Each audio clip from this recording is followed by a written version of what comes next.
Hi everyone, my name is Jordan, also known as Scraps, and today I'll be guiding you through a very funky synth I made yesterday. It's called Space Beam. Now this Space Beam is more of like an evil little lead you can put in the background of your synths and maybe even make it a main synth for a quirky electro house track. Anyways, I'm gonna probably play a few examples and then get to it. So I guess I'll start playing the examples now.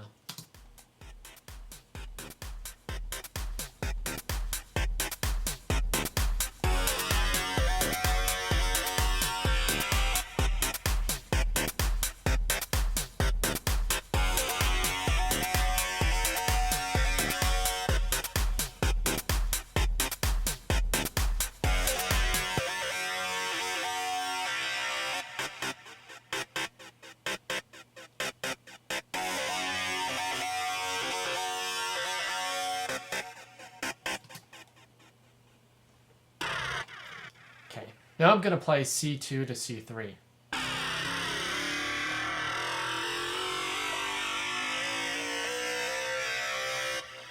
I'm messing around with the mod wheel a bit.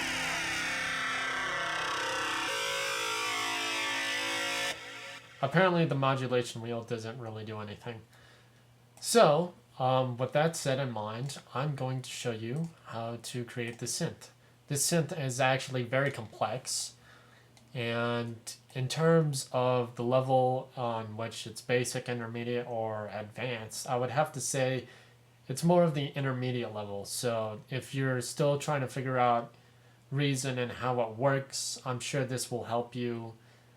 Do go over my synths very thoroughly and make sure that when recreating the patch that you recreate the patch pretty close or almost exactly like it, so that way you guys can use an arsenal of synths. Anyways, I'm going to create a new document, which you can see clearly. I'm going to right click, go to Utilities, and then Combinator. In this Combinator, I'm going to create two Thor instruments. So I've right clicked and created a new one, or in this case you can do Control click and create your Combinator and then your Thor. So when clicking on a Thor, you get this kind of bluish box, and if you hold Option or Alt and click and drag and release, you can get another copy of the same patch. So I'm actually going to hit Tab and flip this over. Now, when dealing with electronics, it can be kind of messy when you go to the very back. This is, if you're an audio engineer, you can figure out things very, very quickly and know where everything is. But if you're coming from just composing music without switching to the back to understand all the process routes, this is going to be completely new. So just try and follow along. So I'm going to take out these outputs since we be able to see where everything is going. So I'm going to take the outputs left and right and plug them into the inputs of the first Thor. On the second Thor, I'm going to rename this as second Thor. The first one I'm going to rename to first Thor. So that way we can tell the difference. So when dealing with a lot of the different aspects and parameters, you got to know how they link up and how tricky each one can get when dealing with connecting each one. If you know where to connect them, that's cool. If you don't know, you can still experiment and try and figure things out. Or you can go to the propeller heads and they'll in their channel, if you scroll through all their videos or type in like Thor or Maelstrom, there's smaller tutorials that show you exactly what are all the different routing settings for Thor. But for now, I'm just going to be showing you a it's simple to me, but to you it's not simple at all. It's a very complex synth. Anyways, I'm going to right click on the second Thor and I'm going to create a bass amp. Right now, I just want to explain that we're going to be setting up all of our instruments. So that way, when we start to edit our instruments, that's when we'll tackle some of the bigger issues. So as you can see, from right clicking on second Thor, it automatically routed all my Thor correct. It rerouted a Thor. Unfortunately, I do not want this. I do not want our first Thor to plug in the input. So I'm going to reattach the second Thor to the first Thor through the audio input. And for the audio output, I'll take mono left, and I'll take right and plug them into the input left and right on line 6. After this bass amp, we're going to create a Scream 4 distortion unit. And that should link up very nicely, auto routes for us. After the Scream 4, we're going to need a PH90. This is a phaser, and it's one of the older synths from Reason 1 to Reason 3. After this PH90, we're going to create a UN16. It's a unison. After this unison, we're going to create a equalizer, a maximizer, and a line 6 bass amp. So let's create Studio Effects, equalizer, MC class, or an M class equalizer. Then after this, an M class maximizer, and then finally a line 6 bass amp to tidy things and squash them a little bit more. Now, as you can notice from the left to right output, they're not connected. So if I play a few keys, we won't hear anything. So we're going to take the left and right output of the bass amp on the very bottom and plug them in to From Devices in Combinator. What this allows us is it's sending the signal through all these different instruments, and through the out goes into the it goes into the in from the combinator, and then from the combinator it goes into the rack, and it goes into, if you're using Reason 6.5, you'll get a channel for it. If you aren't, this whole window doesn't exist, and so you can start playing some notes. So I'm just saying, once it's all connected, when you connect it from the devices and the combinator inputs plugged into its own channel, or this probably won't exist if you don't use Reason 6.5. Anyways, I'm going to show you how to construct this synth. It's actually not really that difficult.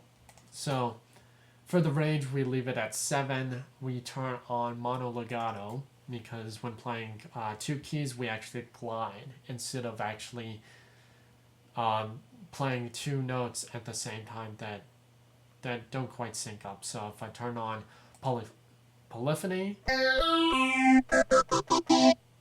we get 2 of the same note. If I turn on mono legato,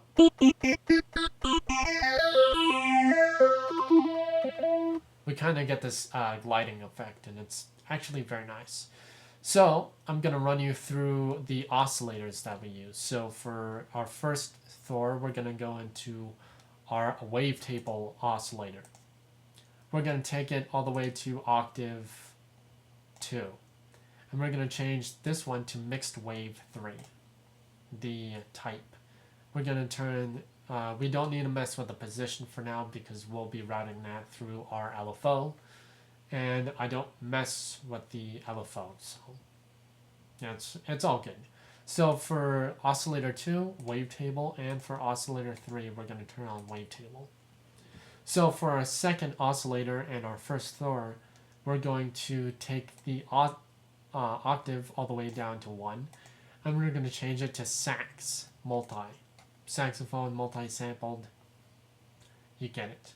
So for our third one, we turn on Logic OR. What Logic allows us, and we're going to take it down 2 octaves, what Logic allows us to do is to shape through the different linear sounds of this waveform. So we're going to turn on 1, 2, and 3 for our routing. And we're going to leave it at frequency, same thing. For our amp envelope, we leave it as is, except for our sourcing. So for our sourcing, that's actually all the plugins for the very back. When you want the source, it's more of a visual instead of a kind of routing. So I'm actually going to go and choose for the first one, choose audio input 1. And for the second one, turn audio input 2. Turn the amount both to 100, actually 44. 44 on both of these, or as close as you can get it. For the amount or destination, I'm actually going to do audio 1 to audio output number 1, and for audio 2, I'm going to do audio output 2. So that way, when you play a note, you'll get the second Thor coming in through the first Thor. So for after this, I'm going to use all LFO 4 times. So for our first source, I'm going to choose LFO 1 4 times. LFO 1. And I'm going to change the amount for each of these for where it's going to about 65, 66. Somewhere in that range. 69, 63. So 63 to 69 is going to work. So 65, 66, whatever. So for our LFO 1 destination, we're going to choose a oscillator 1 position. And we're going to do this for our second oscillator, our first oscillator, and our third oscillator for the position. Now LFO 1, we want this to be routed to CV output 2. Now we haven't attached anything to the CV, but we'll get to that in just a minute. So I'll close this. For our second Thor, I've actually renamed this to Nasty Lead. And what Nasty Lead allows us to do is to play a very complex waveform from our first oscillator into, from our second Thor into our first Thor to be modulated with all these different parameters. I'm actually going to post this nasty patch lead to the downloads folder for my site. And you can actually download a lot of different interesting patches from there. So, once you download the patch, you click open, and from wherever you got them from, let's see, I saved this to my desktop, to my YouTube videos, to my patches, and Nasty Lead. So this Nasty Lead patch is actually a little bit different from a lot of my different patches, but nevertheless, if you can't download this patch, I can always create a guide to guide you through this patch. So anyways, I'm going to turn on compressor, just leave it as is. For our Scream 4 distortion, we're going to take the damage down to 40. And we're going to take the first damage type to overdrive. We're going to take P1 all the way. And for P2, push it past the 5th quarter. So the 5th low digit, 5th low line right there. Just push it past a little bit, past that. For our phaser, we're going to take the frequency down a bit. So about 42, that should work. For split, we're going to push that up to 76. Width, we're going to take that back all the way to a 3rd quarter, so 29. Take the rate all the way down, and leave the feedback off. So for our unison, we're going to take it, the dry wet, all the way past our second, a little bit before our 2nd quarter. And let's see, the detune is fine. MC class equalizer, turn on low cut, turn on parameter 1, 2, and high shelf. For parameter 1, we're going to take this to about 187, gain down, Q all the way up. High shelf, 2.5 kilohertz, gain down, Q all the way up. High shelf, take that down all the way turn up the gain about 1.7, take the Q to 0.5 or off. So I'm going to turn soft clip amount to 127, release the auto, limiter, take that off, and turn on our compressor at the very end.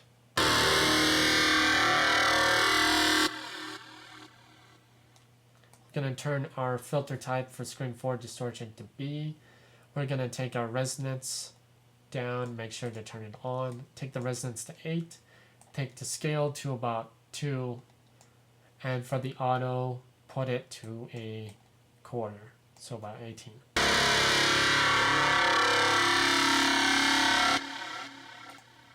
We're going to flip it over now, and we're going to take the CV out from P2. And we're going to plug it into our CV1. Unfortunately, let me go back into the controls and modify from our LFO1. From our first Thor, we're going to take LFO1 on the very bottom that goes to 65, amount to CV out 2. We're going to change that to 1. Now if we have a listen.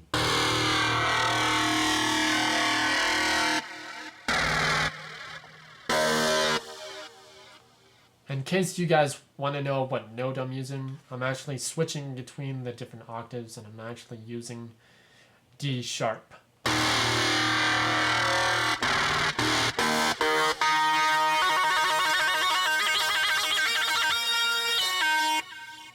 So, and then I'm using the black keys up. So I'm actually using, let's see, C, D. So I'm actually using F sharp, G sharp, A sharp.